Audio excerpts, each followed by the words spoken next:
وعلیکم ورحمۃ اللہ۔ پیارے بھائی، آپ کا سوال ہے شراب اور فقہ حنفی۔ ہم سب سے پہلے دیکھتے ہیں شراب اور شریعت محمدیہ صلی اللہ علیہ وسلم، پھر دیکھیں گے کہ فقہ حنفی نے شراب کے حوالے سے کیا کہا۔ یہ تو ہر مسلمان جانتا ہے کہ شراب حرام ہے۔ اللہ سبحانہ و تعالیٰ نے ایک مقام پر یہ فرمایا کہ یسألونک عن الخمر والمیسر، آپ سے شراب اور جوئے متعلق پوچھتے ہیں، تو فرمایا کہ ان دونوں کا گناہ جو ہے وہ بڑا ہے۔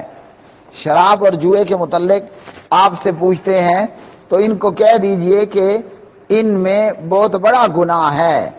تو یہ پہلا مقام ہے، اور یہ مقام کہاں پر ہے؟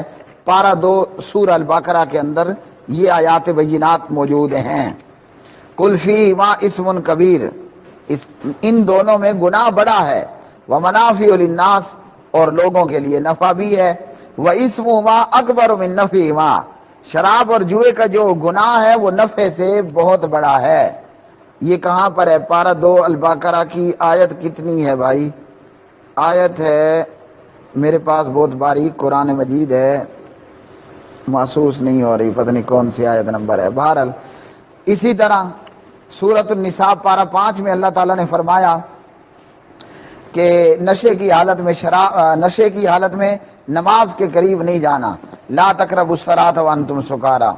سورہ المائدہ پارہ 7 میں فرمایا یا ایھا الذین آمنوا انما الخمر والمیسر والانصاب والازلام رجس من عمل الشیطان فاجتنبوہ لعلکم تفلحون۔ المائدہ کی اس آیت میں اللہ نے ہمیشہ کے لیے شراب کو حرام بنا دیا، شراب کو حرام قرار دے دیا۔ اور اسی طرح شراب کے حرام ہونے کے حوالے سے حدیث کے اندر بھی موجود ہے، مثلا صحیح مسلم میں نبی علیہ السلام نے شراب کے متعلق فرمایا یہ دوا نہیں ہے، یہ تو دا ہے، دوا نہیں دا ہے، مطلب یہ بیماری ہے۔ اسی طرح حضرت عثمان بن عفان رضی اللہ تعالی عنہ شراب کے متعلق فرماتے ہیں اجتنبوا الخمر، شراب سے بچ جاؤ، دور ہو جاؤ، پرے ہو جاؤ، فإنها ام الخبائث، یہ خبائثات کی ماں ہے، یہ خبیث چیزوں کی اماں ہے، مطلب خرابیوں، بیماریوں اور شرارتوں کی جڑ ہے۔ سنن نسائی اور اسی طرح السنن الکبریٰ للبیہقی۔ قرآن حدیث کی روشنی میں بھی اور اجماع امت میں بھی شراب ہر طریقے سے، ہر زاویے سے حرام ہے۔ اور فقہ حنفی کیا کہتی ہے؟ فقہ حنفی ہدایہ نے اس کے تعلق سے کہا گندم، جو، شہد اور مکئی سے جو شراب بنائی جائے وہ امام ابو حنیفہ رحمۃ اللہ علیہ کے نزدیک حلال ہے۔ اب بتائیے، ایسی شراب پینے والوں کو امام صاحب کے نزدیک حد نہیں لگے گی اگرچہ نشہ بھی ہو جائے۔ یہ کون کہہ رہا ہے؟ یہ ہدایہ فقہ حنفی کی کتاب بتا رہی ہے کہ گندم، جو، شہد اور مکئی سے جو شراب تیار کی جائے ابو حنیفہ کے نزدیک وہ حلال ہے، اور ایسی شراب پینے والے کو حد نہیں لگے گی۔ تو قرآن و حدیث نے کیا کہا تھا؟ یسألونک عن الخمر والمیسر قل فیہما اسم کبیر ومنافع للناس واسمہما اکبر من نفعہما۔ قرآن نے کیا بتایا؟ لا تقربوا الصلاۃ وانتم سکارى۔ قرآن نے کیا بتایا؟ فاجتنبوہ لعلکم تفلحون۔ کیا قرآن نے یہ اجازت دی یا حدیث نے کہ جناب آپ کے لیے انگور کی شراب تو حرام ہے، فلاں فلاں شراب تو حرام ہے، لیکن گندم، جو، شہد اور مکئی کی شراب حلال ہو؟ یہ قرآن نے نہیں کہا، یہ فقہ حنفی نے کہا ہے۔ اور اسی طرح ابو حنیفہ سے سنا گیا، شراب کے بارے میں پوچھا گیا تو کہا کہ شراب کی جس بھی قسم کے بارے میں پوچھا گیا جواب یہ تھا کہ حلال ہے، حتیٰ کہ ان سے نشہ آور کے بارے میں پوچھا گیا تو کہا کہ حلال ہے۔ تاریخ بغداد للخطیب بغدادی۔ اور اسی طرح دیگر ایک اور مقام پر ایک لکھنے والا، کہنے والا لکھتا ہے اور کہتا ہے انگور کی شراب کے علاوہ انگور کی شراب کے علاوہ دوسری نشہ آور اشیاء کو اتنا کم پینا جس سے نشہ نہ ہو امام ابو حنیفہ کے نزدیک قوت حاصل کرنے کے لیے جائز ہے۔ یہ کون کہہ رہا ہے؟ یہ کہہ رہا ہے تقی عثمانی۔ کون ہے؟ دیوبندی ہے، حنفی ہے۔ کہاں کہہ رہا ہے؟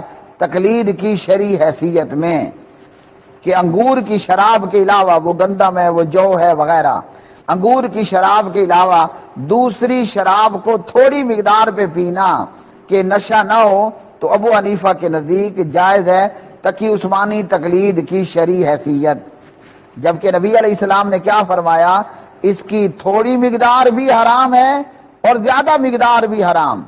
ایک گھونٹ پینا شراب کا یہ بھی حرام ہے، اور شراب کا گلاس پینا، شراب کی بوری بوتل چڑھا دینا، یہ بھی حرام ہے۔ نبی علیہ الصلوۃ والسلام کا یہ فرمان کہاں پر موجود ہے؟ سنن ابی داود کے اندر 3681 پر، سنن ترمذی میں 1865 پر موجود ہے۔ ما اسکر کثیرہ فقلیلہ حرام، جس کی زیادہ مقدار نشہ دے اس کی تھوڑی مقدار بھی حرام ہے۔ انگلی لگا کر منہ میں لینا یہ بھی حرام، گھونٹ پینا بھی حرام، پورا گلاس پی جانا یہ بھی حرام، پوری بوتل چڑھا دینا یہ بھی حرام ہے۔ تو فاروق رضوی کا یہ کلپ میں یہ دکھانا کہ خادم الحرمین بقول اس کے شراب کے جام ٹکرا رہے ہیں۔ کل جواب میں نے بتایا نا کہ فاروق رضوی کو کہاں معلوم ہوا کہ جناب یہ پیپسی اور کوک یا کسی اور مشروب کی بجائے شراب ہے۔ نمبر ایک، اگر بقول فاروق رضوی بریلوی انڈین یہ شراب بھی تھی تو فقہ حنفی تو خود جناب گندم، جو اور اس قسم کی شراب کو حرام بتانے کی بجائے حلال بتا رہی ہے۔ تو اگر وہ شراب ہی تھی تو جناب فاروق رضوی اور مقلدو ہو سکتا ہے تمہاری فقہ کے مطابق وہ گندم اور جو کی شراب پی رہے ہوں۔ تو اسلام میں شراب حرام ہے، وہ میں پیوں، وہ خادم الحرمین نعوذ باللہ اللہ نہ کرے پیے، حالانکہ یہ جھوٹ ہے، لیکن کوئی بھی پیتا ہے تو وہ حرام کا ارتکاب کرتا ہے۔ اہل حدیث کو خادم الحرمین کی ویڈیوز دکھا کر تانا دکھانے والے ننگے ہو، خود اپنا چہرہ دیکھو۔ ہدایہ کہتی ہے شراب حلال ہے، گندم کی، جو کی اور ان چیزوں کی۔ تو ہمیں تانا دینے والوں خود پہلے اپنا منہ تو دیکھ لو۔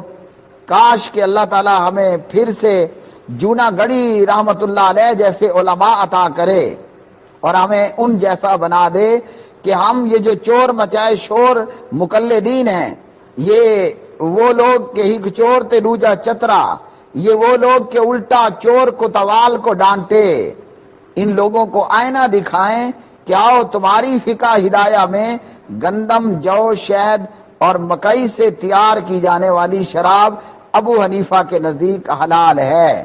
تو ہمیں شراب کا تانا دینے والے مقلدو، ہم تو ببانگے دول کہہ رہے ہیں شراب میرا باپ اور میرا پیو بھی پیے تو وہ بھی مجرم ہے۔ کجا یہ کہ اگر آپ کے بقول خادم الحرمین نے شراب پی تو ہم کب اس کو ڈیفینڈ کر رہے ہیں اگر آپ کی بات سچی ہو؟ شراب کوئی بھی پیے گا وہ مجرم ہے، وہ جرم کا ارتکاب کرتا ہے اور شریعت کے تحت اس کو سزا دی جائے گی۔ بلوغ المرام کتاب الحدود، اس پہ سزا لاگو ہوگی۔ ہم تو اعلان کر رہے ہیں، مان رہے ہیں، ہم خادم الحرمین کے یا اپنے باپ کے مقلد تھوڑے ہیں۔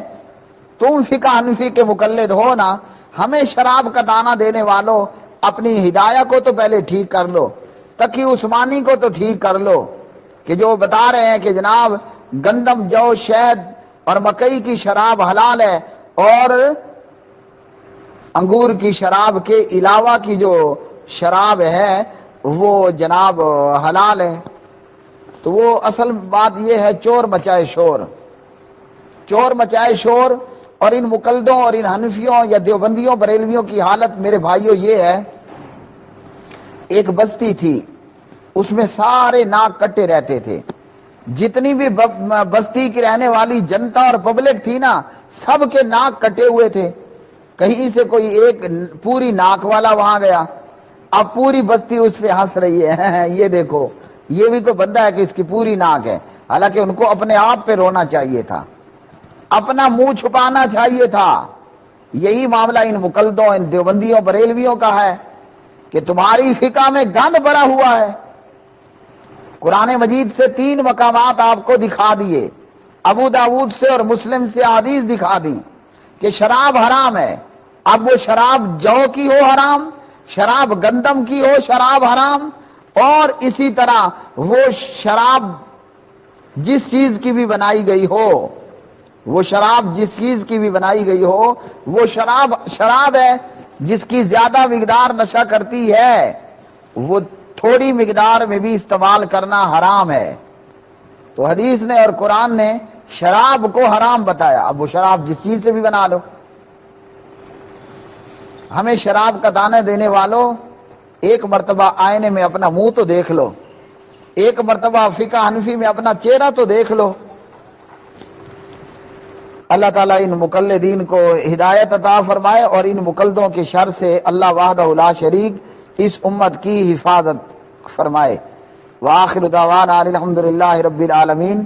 واٹس ایپ پر مجھ سے جڑنے کے لیے 00923127974052 چینل سبسکرائب کریں اور بیل آئیکن دبائیں تاکہ آپ کو روزانہ ایسے سوالات کے جوابات اپنے روم میں ملتے رہیں۔ www.youtube.com/حافظ اقبال سلفی